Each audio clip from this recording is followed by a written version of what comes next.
8મી December 2025 સોમવાર. Bible અને ધર્મ સભાની પરંપરા દ્વારા પવિત્ર આત્મા આપણને સતત દોરતા રહે છે.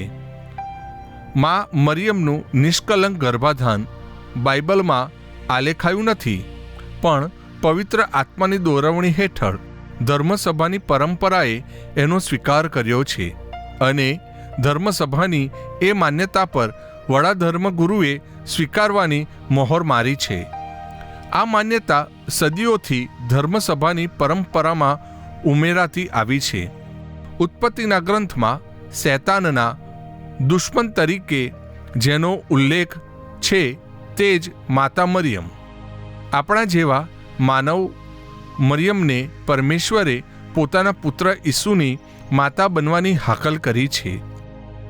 જે સ્ત્રી પ્રભુને જન્મ આપે તે અણિશુદ્ધ જ હોવી જોઈએ, એટલે જ પ્રભુએ મરિયમને માતાના ગર્ભમાંથી પાપમુક્ત રાખ્યા. પ્રભુ કૃપાથી માતા મરિયમ શૈતાનને હરાવે છે. શૈતાનનું માથું કચાડનાર છે મરિયમનો પુત્ર ઈસુ.